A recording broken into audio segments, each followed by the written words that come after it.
I always swore I wasn't going to be a mom. You can ask anybody. I did not want kids because of my upbringing, and just felt I wasn't made for that.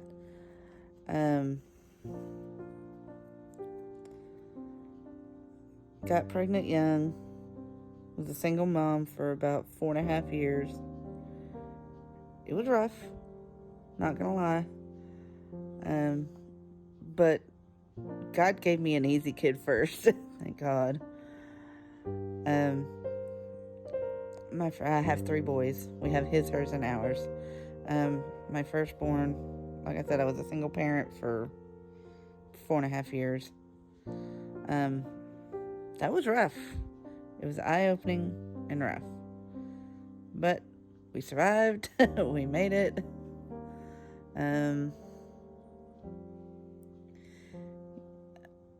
There'd be a few things that I would change if I had a chance to do it again.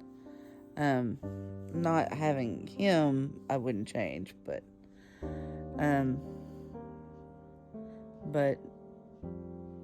then I met my husband, and he already had a son, which Scott is technically the middle child. He was born 1.5 years after Kiefer, who was my oldest, and then I got pregnant with our youngest. So we have his, hers, and ours. Like I said, again, I was not ready to have kids, but he had one, and it was all 3 boys, which made it pretty easy. Robert was my challenge child. Scott was kind of challenging too, just because, we had Mama and Kurt, and then, I was kind of like the stand-in. And our family dynamics was different because Kurt was military. He was gone a lot of their lives, for the 2 older boys, from the time they were just into high school, almost to graduation. As a matter of fact, he missed Scott's graduation because he was overseas. He had just gotten back in time for Kiefer's graduation. He was gone for most of Robert's middle school and part of high school. So that was rough. But, you do what you got to do. I made sure that I did not repeat the sins of what my parents did to me and with me. So, I made sure I was always there. And now the boys are letting me know, now that they're 28, 26, and 24. The oldest has twin boys now. That'll be 2 in July. So yes, I'm a Mimi. I wouldn't change anything now. The boys are now letting me know, hey, you know what? Yeah, you did some things that were not necessarily right in the world's eyes, but I did what I had to do to make life easy for them so they can continue uninterrupted with their schooling and just life in general. Made sure they always had everything they needed. If I had extra, they got it. Did I spoil them? I don't think so, but some people said yes. But you know what? That's my prerogative. As a mom, that was my prerogative to do that. So, I wouldn't change anything. I love my boys. I love my grandchildren now. And I do hope and sincerely believe that the boys have appreciated what I did as a parent, especially my oldest, now that he's a parent. So, anyways, happy Mother's Day, everybody. Thank you. Hi, I'm Vicky. I wrote the lyrics to the first 2 verses of Mother's Know. The title of the piece comes from the first verse. My inspiration for writing this came from my mum, pictured here. We're very close and music has always been in our lives. We both sing and play piano. Her music and inspiration came from her grandfather, my great-grandfather, who was also musically talented. If it hadn't been for the music of the 1940s and the 1950s, my parents would never have met at a big band dance. It's my honour and pleasure to be part of this virtual choir project, and it's thanks to my mum, Glenda, for being by my side at every moment, inspiring me to keep improving and sing each day with love in my heart. Thanks, Mum. I think being a mom has changed my world for the better.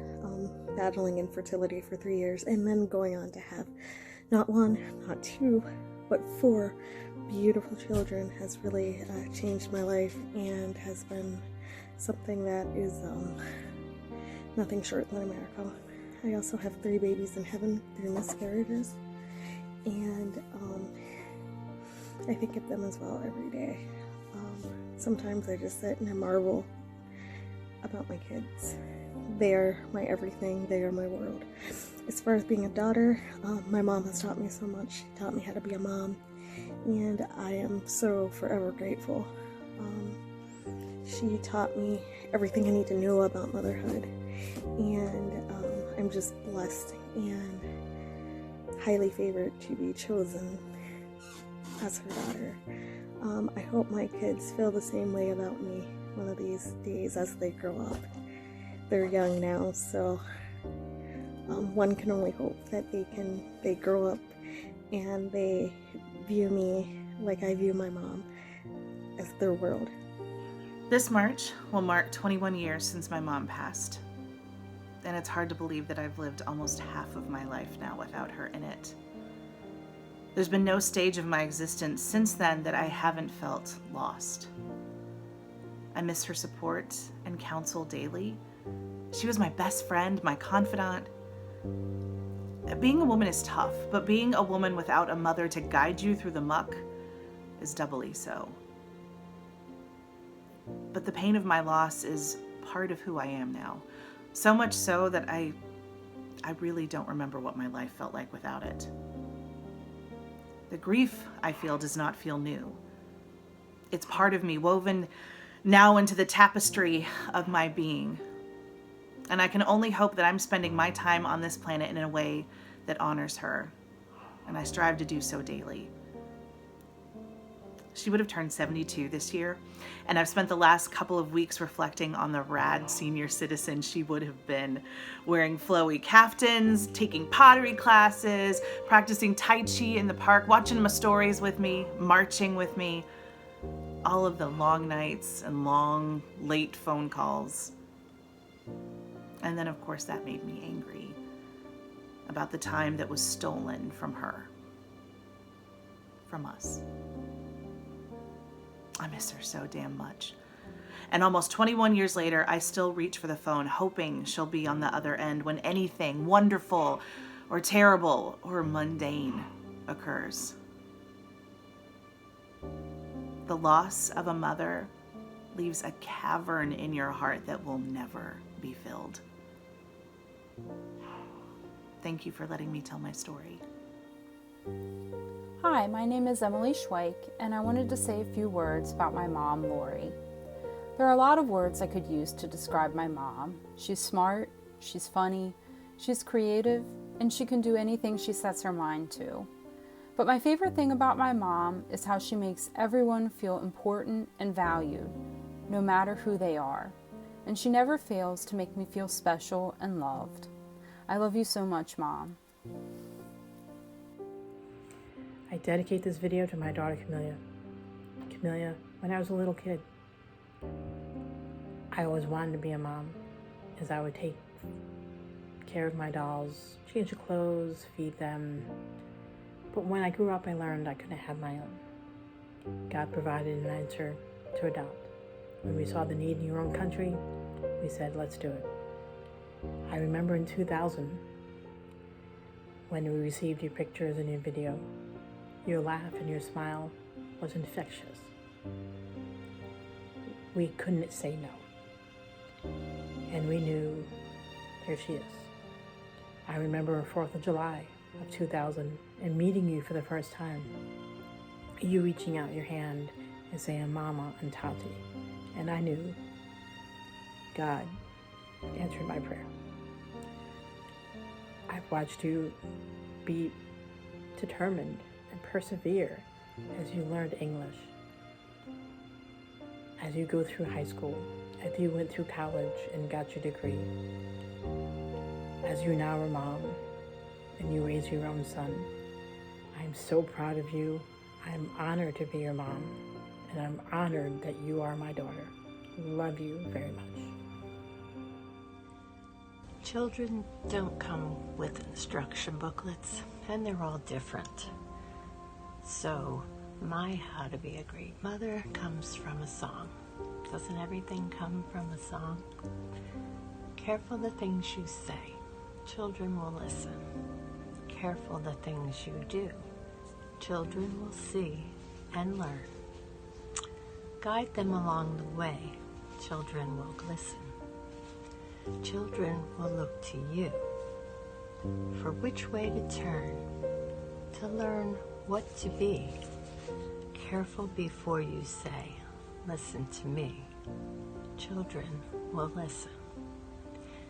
In other words, fix your own house first. Take care of yourself. Strive for balance. Ask for help if needed. Stay active. Commune with nature. Do whatever it takes to find your own internal happiness, and you will make a great mother. Through the Inner Light family, we can all shine better, thanks to the purity of motherhood and daughterhood.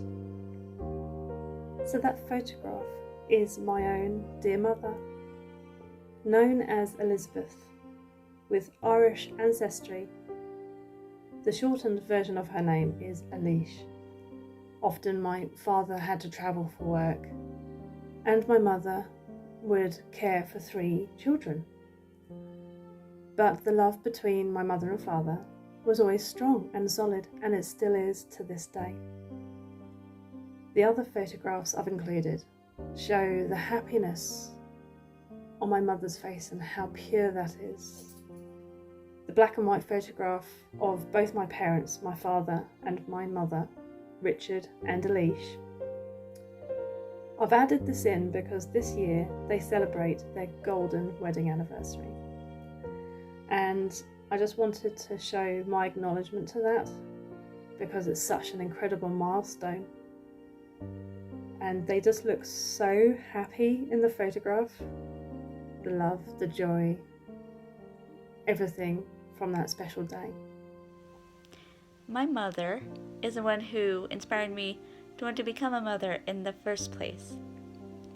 She has always instilled in me the importance of being kind, considerate, compassionate, and generous to all those that you meet, no matter what the circumstances are, and to always remain positive in life. The most important lesson, though, that my mother has taught me is to not let life get to you, and that you can always overcome your circumstances. Let me explain. When I was 4 months old, I was diagnosed with Turner syndrome, which is a chromosomal abnormality that affects females where part of the X chromosome is deleted. And that can lead to a lot of different types of symptoms and health conditions and learning disorders as well. But my mom had always inspired me to keep pushing. She knew that I could be whatever I wanted to be and do whatever I wanted to do, and that my life is my own. I can take charge of it. I can make it what I want, even with the Turner syndrome. This kindness and compassion, courage and strength that she has instilled within me was something that I've always wanted to pass on to younger kids that I've met. That's why I wanted to work with kids. And it's inspired me also to have maybe someday my own child. when I was 25,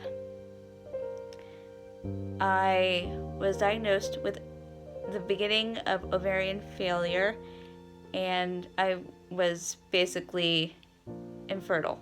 It was determined that I was infertile, and I determined that this does not make me less of a woman, that there are other options to consider, and I have declared myself as an almost mother no matter what happens.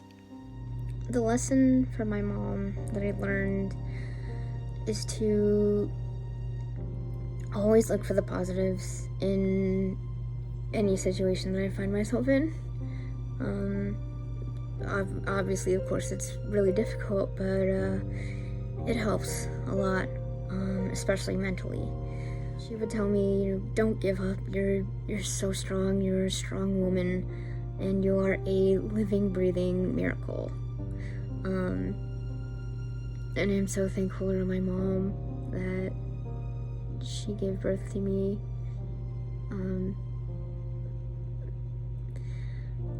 And she would also tell me to not let people get you down. Keep fighting when the going gets tough. I love you, Mom. I love you so much. And I'm so blessed and very grateful to be your beautiful, smart, strong, amazing daughter. Mahal kita. Thank you so much for raising me and helping me become the woman that I am today. And I'll continue to grow with your wisdom and experience, and I'll keep making you proud of me. Hi, my name is Bonnie Ann Pinard, and I'm here to tell you about my mother. My mother's name was Dottie. Here's a picture. Isn't she lovely? Growing up, I always thought she was such a lovely, attractive woman, very classy.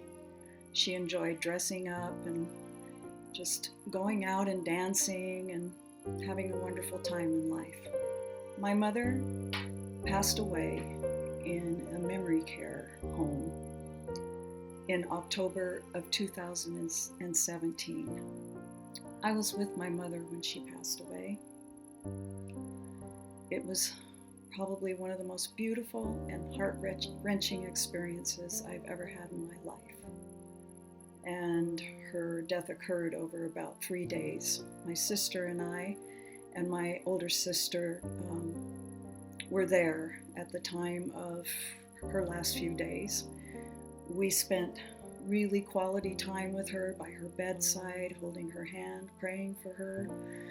And at one point during our visit, we decided to sing together. My mother loved music, and I've been a singer most of my life, and she always supported my singing. And so the three of us sat down and sang. We sang folk songs, and we sang hymns, and we sang Broadway songs, and we just knew that she could hear us, and the nurses told us that she could hear us, and the hospice workers. So we wanted her to have music. And at one point, I sang some songs from My Fair Lady, a production I was in years ago. And my mother didn't move. She had no movement at that time. She was in a coma. But you could see her little toe, just kind of almost as if she was keeping time with the music, even though she appeared to be completely out of it. We continued to stay with her over about a 5-day period, off and on. And she finally passed away on October 21st. It was the hardest thing I've ever been through, to watch my mother pass away, who once was such a vibrant person, so talented and gifted. My mother did everything you can imagine that had to do with creativity. She was an amazing seamstress. She sewed all of my costumes when I was in theater back in high school and when I did community theater. She sewed all my clothes all through junior high school. It wasn't until I went to high school that I wore store-bought clothes, because my mother made all my clothes. And I wasn't ashamed. I thought they were beautiful, and they were unlike anyone else in my class. She sewed my wedding gown. It was absolutely lovely. I sketched it out for her and she sewed it by hand.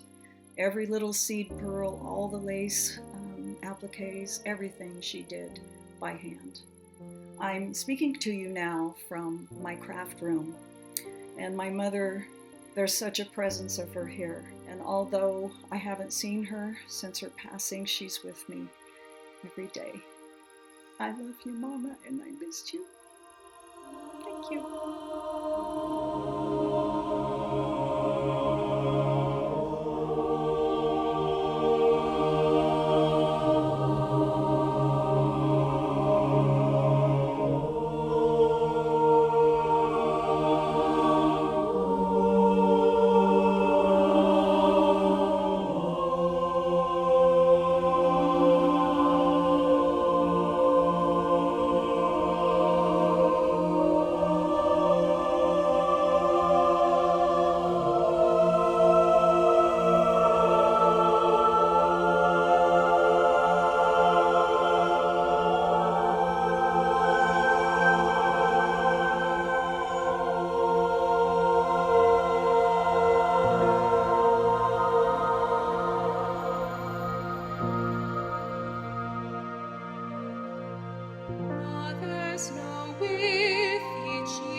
No matter what's ahead.